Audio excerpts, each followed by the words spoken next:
탈무드에 이러한 이야기가 있다고 합니다. 어느 날 하나님께서 천사들에게 세상에 가서 제일 귀한 것을 찾아오라고 명령을 내리셨다고 합니다. 맨 처음 천사가 가지고 온 것은 물방울 다이아몬드였던 것 같아요. 아주 큰 다이아몬드, 번쩍이는 다이아몬드를 하나님께 가져갔다고 합니다. 이어서 두 번째 천사는 아주 젊은 여인의 아름다움을 하나님 앞에 가져갔습니다. 그런데 하나님은 이 두 가지 것에 별로 흥미를 느끼지 않았어요. 별 관심을 보이지 않으셨습니다. 근데 잠시 후에 세 번째 천사가 자신이 가져온 것을 하나님 앞에 내려놓습니다. 그것은 죄인들이 참여할 때 흘린 눈물이었습니다. 죄인들의 눈물, 참회의 눈물이었습니다. 하나님은 그것을 보시고 매우 흡족하게 여기셨다고 합니다. 내가 가장 귀한 것을 가져왔도다 라고 하며 칭찬하셨다는 이야기가 있습니다. 참회의 눈물, 그것은 우리의 고백의 눈물일 것입니다. 하나님 앞에서 우리의 연약함을 깨닫고 고백하고 하나님 앞에 우리를 죄를 내려놓는 그 회개의 눈물, 그것이 하나님이 귀하게 여기는 것이다 말씀하고 계시죠. 그 눈물은 하나님의 은혜를 깨닫게 될 때 흐르는 눈물일 것입니다. 영원히 죽을 수밖에 없는 죄인들 우리를 구원하시는 그 하나님의 은혜를 깨달아 알 때 그 사랑이, 그 은혜가 나를 향한 것임을 깨달을 때 흐르는 눈물입니다. 그리고 그 눈물은 우리의 영혼을 치유하고 회복시키십니다. 지난주에 한 성도를 만났습니다. 그분은 작년 여름에 암 수술을 받으시고 여름과 겨울을 보내셔서 이제 봄에 뵙게 된 것입니다. 오랜만에 만나 얼마나 힘드셨냐고, 얼마나 어려우셨냐는 이야기를 나누면서 그간 지냈던 이야기들을 함께 나누었습니다. 근데 그분이 이렇게 고백하는 겁니다. 요즘 예배당에만 가면 눈물이 난다라는 거예요. 아마 옆 사람들은 자신을 보면서 뭐 그렇게 사연이 많아 눈물을 흘리나 애처롭게 또 안타깝게 바라보는 것 같대요. 근데 자기는 그게 아니라는 거예요. 너무나 감사해서 눈물이 난다라는 거죠. 참 힘들고 어려운 시간을 보냈거든요. 그분은 개인적인 이 성격이 있으시고 또 성향이 있으셔서 아주 강직한 분이셔서 자신의 약함을 또 자신의 연약함을 다른 사람에게 말하는 걸 참 싫어하세요. 그래서 무엇보다 힘든 건 자기가 아팠던 그 시간 속에 그 아픔을 아무에게도 이야기하지 않은 거예요. 저와 꽤 오랫동안 교제하고 또 이야기를 나누고 했던 분이고 서로의 기도 제목을 나누었던 분인데 저에게조차도 제가 한번 뵐게요 라고 하면 아니요 라고 하면서 그렇게 혼자 그 시간을 견뎌내셨던 분이죠. 참 쉽지 않았던 것 같아요. 그래서 이제 그분을 뵈면서 이제 그런 이야기를 할 때 그 눈물에 대한 이야기를 들으면서 이런 생각이 들었어요. 집사님, 하나님의 은혜입니다. 하나님께서 그 눈물을 주시는 거예요. 많이 우셔야 됩니다. 많이 우셔야 삽니다. 라고 말씀을 드렸죠. 저와 여러분에게도 그런 눈물이 필요합니다. 때로는 우리는 하나님 앞에서 바른 판단력과 예리한 비판력, 또 그래서 때로는 하나님의 공의와 하나님의 정의를 이야기하고 또 그래야 된다라는 생각을 가질 때가 참 많이 있습니다. 물론 그래야죠. 그러나 더 우리의 마음과 우리의 심령을 움직이는 것은 그 눈물일 것입니다. 성도님들을 만나다 보면 참 하나님께서 다양한 은사들을 우리 교우들에게 주셨습니다. 그리고 때로는 참 능력 있는 분들도 많이 계세요. 근데 여러 교우들을 만나면 정말 제 마음에 이렇게 감동이 되고 부러운 건 정말 특별한 어떤 은사와 능력보다 하나님 앞에 그런 눈물을 흘리는 그런 간절한 마음을, 그런 감사의 마음을 가지고 계신 분들을 볼 때 더 마음에 감동이 있어요. 우리가 하나님 앞에 살아갈 때 신앙의 삶을 살아간다라는 것, 하나님을 믿으며 살아간다라는 것이 무엇일까요? 우리가 얼마나 잘 되고 얼마나 능력 있고 얼마나 세상 가운데 유명해지는 것, 그것을 보면서 하나님이 야, 너 잘했다 라고 말씀하실까요? 아니면 아무것도 아니지만 그러나 하나님 앞에 엎드릴 때, 하나님 앞에 나올 때 그 하나님의 사랑 앞에서 눈물을 흘리며 정말 하나님의 은혜가 아니면 살아갈 수 없다라고 고백하는 그 심령, 그 심령을 하나님이 더 귀히 보시지 않겠습니까? 저와 여러분에게는 그것이 필요할 것 같아요. 하나님, 오늘도 하나님의 은혜를 사모해서 나왔습니다. 하나님이 나 알아주지 않으시면, 하나님께서 내 영혼 품어주지 않으시면 우리가 못 삽니다. 하나님 불쌍히 여겨주십시오 라는 마음으로 하나님 앞에 엎드릴 때 하나님께서 그 기도를 들으시는 것이고 그 영혼을 만지실 줄 믿습니다. 하나님께서는 요셉의 아픔을 아셨어요. 그리고 하나님은 그 아픔을 하나씩 치유해 가셨습니다.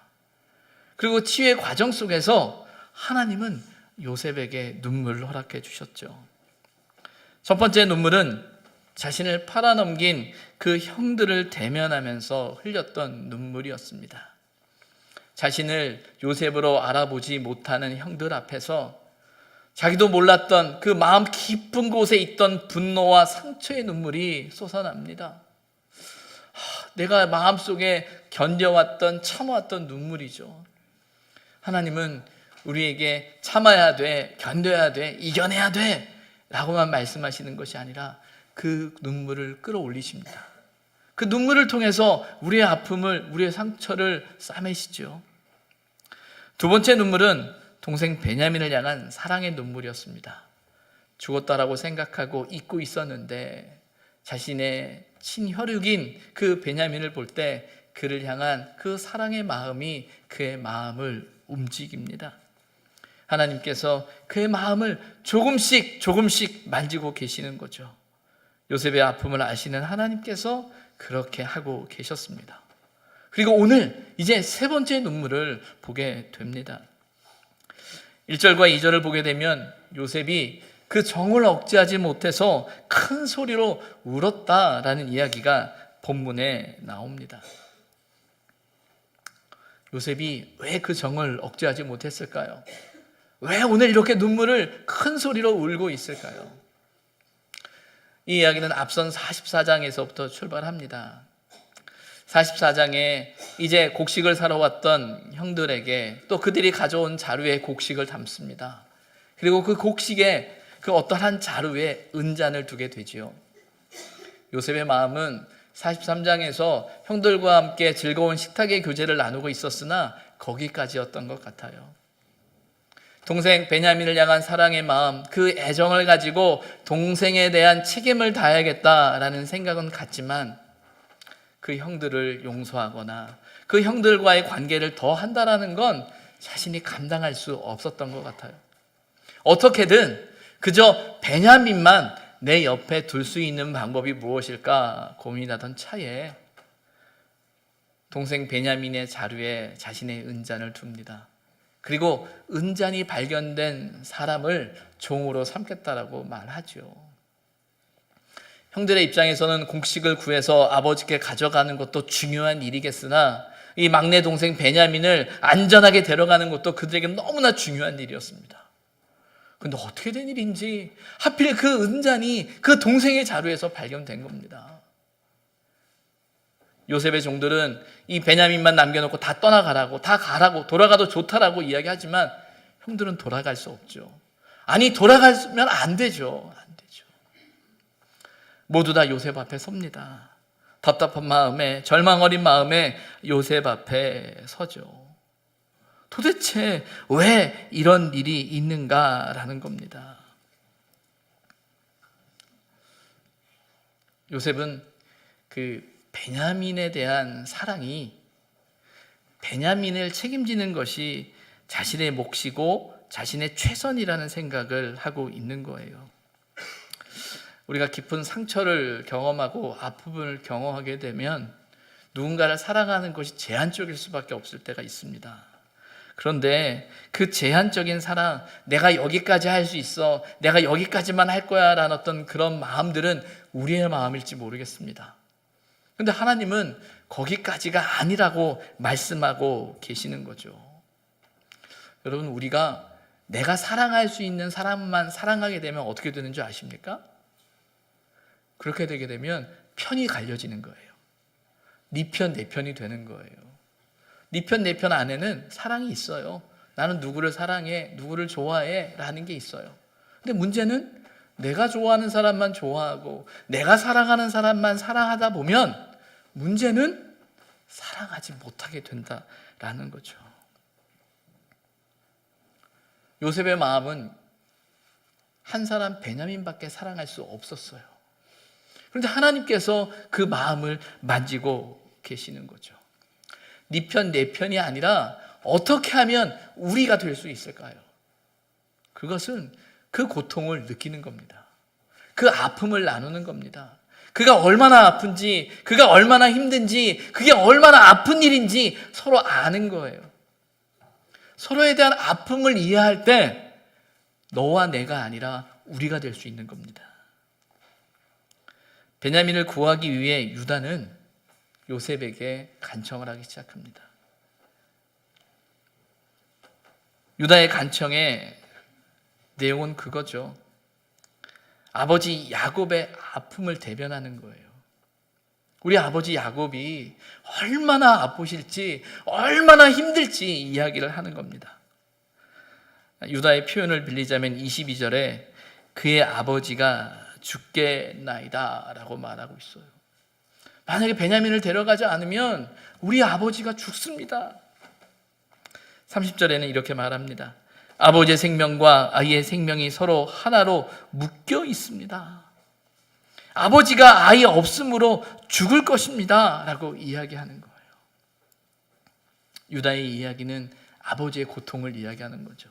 아픔을 이야기하는 거죠. 우리 아버지가 얼마나 아프고 얼마나 힘들어할지 그 아픔을 유다는 대변하고 있는 겁니다.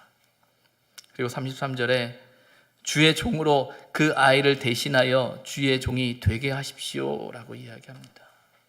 우리 아버지가 이 베냐민을 데려가지 않으면 얼마나 아플지 우리가 알기 때문에 차라리 제가 종이 되겠습니다. 제가 남아서 종이 될 테니 우리 베냐민을 보내주시고 다른 형제들을 보내달라고 그는 간곡하게 호소하게 됩니다.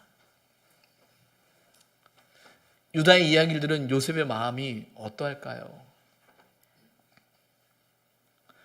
요셉의 마음은 그거잖아요. 다 필요 없잖아요. 그냥 베냐민만 있으면 된단 말이에요.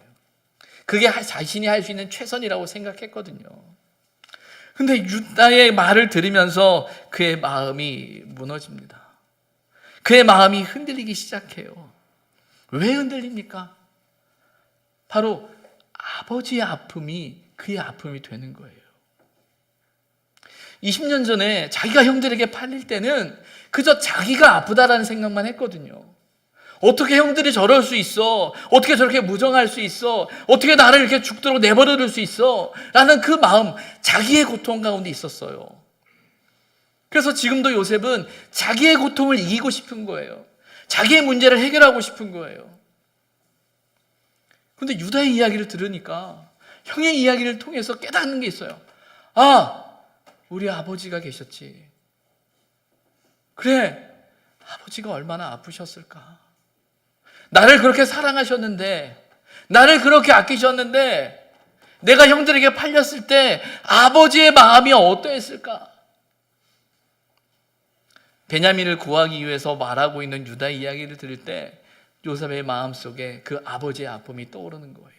그리고 이 베냐민을 놓고 간다고 했을 때 아버지가 느낄 그 고통, 아픔, 그 절망이 그의 마음에 크게 밀려온 거죠. 다른 사람의 고통을 느끼는 거예요. 다른 사람의 아픔을 아는 거예요. 그가 얼마나 아플까? 그가 얼마나 힘들까? 그가 얼마나 괴로울까? 혹 누구를 미워하기 전에, 누구를 싫어하기 전에, 혹 누군가에게 오해가 생기기 전에 만약에 그 사람이 얼마나 아플까? 그 사람이 얼마나 힘들까?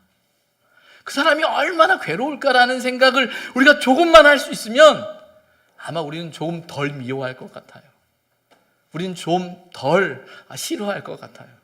그런데 그 생각 추호도 안 하잖아요. 저 사람이 아프든지 눈물 흐르든지 다 지 탓이지 뭐. 그리고 나하고 상관없는 것처럼 생각하게 돼요. 근데 오늘 본문에서는 그 요셉이 유다 이야기를 통해서 자식을 잃은 아버지의 고통을, 그 아픔을 느끼고 있는 겁니다. 그리고 이어서 유다의 이야기를 이렇게 들으면서 예전과는 다른, 20년 전과는 사뭇 다른 형의 이야기를 듣는 거예요. 그것은 무엇이에요? 동생을 위해서, 다른 형들을 위해서, 형제들을 위해서 자신이 종으로 남겠다라는 거예요. 자신의 감정과 자신의 생각과 또 자신의 그 뜻에만 빠진 나머지 그 악한 일을 행했던 모습과는 완전히 달라진 거죠. 다른 사람의 아픔을 이해합니다. 다른 사람의 눈물을 봅니다. 그의 고통을 보게 되죠. 그래서 동생과 아버지를 위해 자신이 남겼다고 고백하는 그 유다의 고백이 요셉의 마음을 움직이기 시작합니다. 이기적인 욕심이 만들어낸 아픔과 상처가 이제 이기적인 마음을 내려놓고 이제 자신의 책임과 역할을 다하고자 하는 유다의 모습을, 형제의 모습을 발견하게 되는 거예요. 그 모습을 볼 때 요셉의 마음이 무너지는 거죠. 그 모습을 볼 때 그가 붙들고 있던 그 생각들이 무너지기 시작하는 겁니다. 이어지는 3절에 나는 요셉이라 라고 고백을 해요. 큰 소리로 울면서 형들 앞에서 내가 요셉입니다. 내가 당신의 동생입니다. 내가 당신들이 애굽에 판 사람입니다 라고 요셉이 자신의 이야기를 알리기 시작해요. 아마 형들은 베냐민이 종으로 남아야 한다는 얘기보다 아마 이 이야기가 더 놀랬을 거예요. 이제 베냐민을 놓고 가면 어떡하지라는 걱정을 하고 있던 사람들인데, 아니 자신의 눈앞에 있는 사람이 요셉이라는 사실 앞에서 그들 너무나 깜짝 놀랐을 거예요. 어떤 면에서는 이제 다 죽었다라는 생각이 그들의 생각이었지 모르겠어요. 그러나 요셉은 그런 마음이 아니었죠. 그 형들의 고백을 들으면서, 유다의 고백을 들으면서 그의 마음속에 자신의 힘으로는, 자신의 생각으로는 할 수 없는, 자신이 꽉 붙들고 있던 그 마음을 하나님이 풀고 계시는 것을 느낀 거예요. 하나님이 하시는 것을 느끼게 되는 거죠. 그래서 5절과 7절과 8절에 그의 고백이 이렇습니다. 5절에 보게 되면 당신들이 나를 이곳에 팔았다고 해서 근심하지 마소서, 한탄하지 마소서. 하나님의 생명을 구원하시려고 나를 당신들보다 먼저 보내셨나이다. 요셉을 누가 팔았어요? 형들이 팔았잖아요. 그런데 요셉이 하는 말이 당신이 한 일이 아닙니다. 당신들이 한 일이 아니에요. 하나님께서 생명을 구하시려고 나를 당신들보다 먼저 보냈습니다. 7절의 말씀은 뭐라고 그럽니까? 하나님이 큰 구원으로 당신들의 생명을 보존하고자 라고 말하고 있어요. 8절은요, 당신들이 아니요 하나님이십니다. 요셉은 형들이 자신을 팔았다고 생각했어요. 요셉은 형들이 자신을 버렸다고 생각했어요. 그런데 하나님께서 요셉의 마음과 영혼을 만져가시는 과정 속에서 하나님이 하셨다라는 사실을 깨닫게 되는 거죠. 어떤 면에서는 이미 알고 있는 사실일 수도 있어요. 그 머리에는 그래, 하나님께서 이렇게 하시는 건가 보다, 하나님께서 이렇게 일하시는 것 같다 라고 생각할 수 있어요. 근데 문제는 머리로는 되는데 가슴으로 내려오지 않았거든요. 가슴이 움직이지 않았거든요. 그런데 하나님께서 그 가슴을 만지는 거죠. 철저히 주어가 바뀌기 시작합니다. 형들이 나를 팔았어. 형들이 나를 버렸어. 내가 형들 때문에 이 고생을 하는 거야. 내가 형들 때문에 이렇게 됐어. 내가 그런 형들을 용서할 수 없어. 그들을 품을 수 없어. 그들을 이해할 수 없어. 형들이 주어가 되고 자신이 주어가 되죠. 그렇게 할 때는 절대 용서가 안 되는 거예요. 나의 상처와 나의 아픔과 나의 경험과 또 내 마음에 있는 아무도 모르는 내 아픔을 내가 바라보기 시작할 때 누가 어떻게 그 마음을 알겠습니까? 알 수 없죠.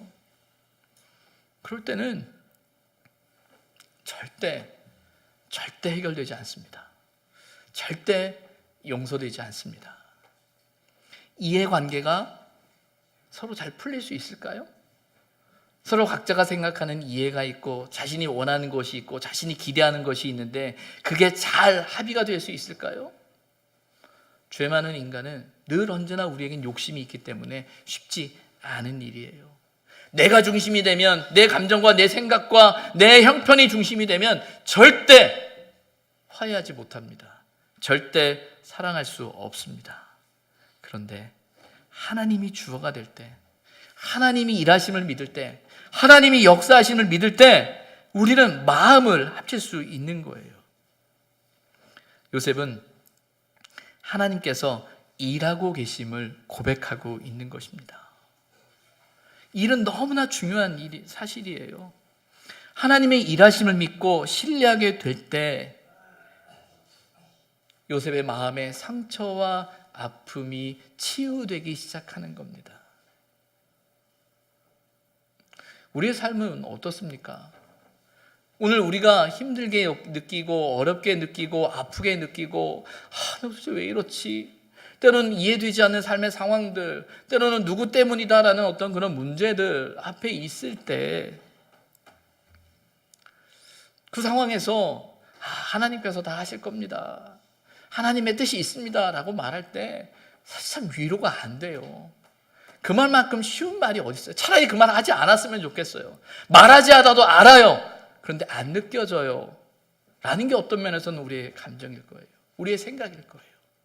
근데 여러분, 믿음은 무엇이냐면 그 속에서 하나님을 보는 겁니다. 하나님이 일하고 계시네, 하나님이 하고 계시네, 하나님이 역사하고 계시네는 사실을 아는 거죠. 하나님이 요셉을 고쳐가시는 과정은요, 내가 잘했어, 네가 오라, 내 말이 맞아, 네가 잘한 거야, 너 착해 라고 하시는 것이 아니라 요셉의 인생 속에 일하시는 하나님을 보게 하시는 겁니다. 우리는 늘 언제나 내 자신을 보게 되면 내 기준으로 모든 걸 판단할 수밖에 없어요. 그러나 하나님이 요셉에게 말씀하시는 건 뭐냐면 내 기준으로, 내 감정으로, 내 생각으로 판단하지 마라, 내가 하는 거야 라는 사실을 말씀하고 계시는 거예요. 근데 놀라운 건 그 하나님이 하신다는 사실을 느끼게 될 때, 깨닫게 될 때 그의 마음이 움직이기 시작하네요. 그의 마음이, 그가 꽉 붙들고 있던 그의 마음이 풀리기 시작하는 거예요. 그게 하나님의 은혜입니다. 하나님의 은혜. 바라기는 저와 여러분 안에 그런 은혜가 있기를 소망합니다. 정말 이해되어지지 않는 상황이지만 그 속에서 하나님의 뜻을, 하나님의 일하심을, 하나님의 역사하심을 경험하기를 소망합니다. 오늘 요셉의 세 번째 눈물은 어떤 의미입니까? 그것은 바로 하나님의 섭리하심을 고백하는 눈물이죠.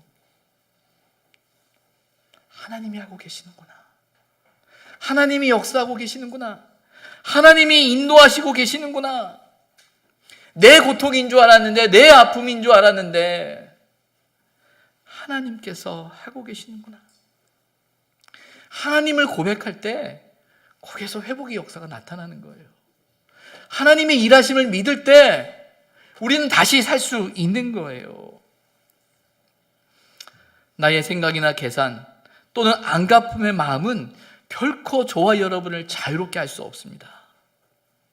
하나님의 섭리를 믿고 하나님의 인도하심을 신뢰하고 그분 앞에 나아갈 때, 그것을 고백할 때 하나님께서 일하고 계심을 믿을 때 우리가 회복될 수 있어요. 우리가 평안할 수 있어요. 우리가 자유로울 수 있는 겁니다. 요셉은 이렇게 고백하죠. 바로에게 아버지로 삼으셨다. 그 온 집의 주로 삼으셨다. 애굽 온 땅의 통치자로 삼으셨다라는 이 삼으셨다라는 그 말에는요, 놓다 두다라는 뜻이 있어요. 하나님이 자신을 거기에 두셨다. 하나님이 나를 여기에 두셨다. 하나님이 나를 여기에 맡기셨다. 하나님께서 나를 이곳으로 인도하셨다라는 고백이에요. 힘들고 어려운 그 삶의 자리 있죠. 아픔의 자리 있죠. 근데 여러분, 우리가 믿음을 가져야 되는 것은 무엇이냐면 그곳에 하나님의 뜻이 있음을 믿는 거예요. 이해되지 않지만, 내 감정이 용납되지 않지만. 그러나 여러분, 우리의 믿음은 우리의 감정과 우리의 이해에서부터 출발하는 것이 아니라는 사실을 우리는 알아야 합니다. 왜 우리의 믿음이 우리의 감정에서부터 기인합니까? 왜 우리의 경험에서부터 기인합니까? 왜 우리의 기대에서부터 기인합니까? 하나님의 살아계심은, 하나님의 역사하심은 우리가 생각하는 것을 뛰어넘는 하나님의 놀라운 역사 가운데 그 일을 이루고 계시는데, 왜 우리는 우리의 생각에 머물러서 하나님의 일하심을 깨닫지 못하고 계시냐라는 거예요. 우리의 삶 속에서 하나님의 일하심을 깨닫게 될 때 우리의 상처는요, 그때부터 길이 되는 거예요. 상처라고 생각했는데, 아픔이라고 생각했는데, 하나님의 일하심을 믿는 순간 그것이 길이 된답니다. 그 길을 통해 하나님의 역사가 나타나는 거예요. 요셉은 바로 그 길 위에서 하나님을 보았습니다. 그리고 그 하나님을 보았기 때문에 형들을 품을 수 있는 거예요. 그 품에 안을 수 있는 거예요. 하나님이 하신다라고 고백하는 거죠. 하나님을 믿기 때문에 용서하는 겁니다. 하나님을 믿기 때문에 화해하는 거예요. 그게 인격이 아니죠. 그러나 우리의 계산이나 생각, 감정에 우리의 시선이 머문다면요, 용서와 화해는 불가능한 일이에요. 우리는 어떻죠? 나는 어떻죠? 오늘 우리의 시선이 어디에 머물러 있습니까? 하나님의 시선으로 바라보고 계십니까? 아니면 내 두 발에, 내 마음에, 내 생각에, 내 뜻에 시선을 가지고 우리 주변을 바라보고 계십니까? 내 시선으로 바라보면요, 우리는 못 살아요. 왜 이러고 살아요? 당장 뛰쳐나가야지. 왜 우리가 견뎌요? 우리 시선으로 살면? 하나님의 하심을 믿기 때문에 견디는 거예요. 하나님이 일하심을 믿기 때문에 참는 거예요. 하나님의 뜻이 있음을 믿기 때문에 오늘도 우리는 견디고 이곳에 있는 것입니다. 오늘 요셉의 눈물은 하나님의 일하심에 대한 고백의 눈물입니다. 그리고 그 하나님의 일하심을 믿기 때문에 용서의 눈물이요, 화해의 눈물이 되는 것이죠. 우리의 감정을 넘어 하나님의 일하심을 깨닫는 은혜가 저와 여러분 안에 있기를 소망합니다. 하나님은 반드시 회복시키십니다. 우리의 고집이, 우리의 생각이, 우리의 마음이 점점 악해지고 완악해진다고 해도 하나님은 반드시 그 마음을 고치실 것입니다. 하나님의 일하심을 믿을 때, 하나님의 역사하심을 믿을 때 우리의 원망과 불평과 불만을 뛰어넘는 하나님의 놀라운 생명의 역사가 저와 여러분 안에 일어나게 된다는 거예요. 사순절 5번째 주일을 우리가 보내고 있습니다. 저와 여러분의 삶 속에 역사하시는 하나님의 섭리를 믿으시기 바랍니다. 하나님께서 저와 여러분의 마음을 만지고 계심을 믿으시기 바랍니다. 그리고 하나님의 일하심 앞에 겸손히 순종하며 하늘의 은혜를 구하는 저와 여러분이 되기를 주님의 이름으로 부탁을 드립니다.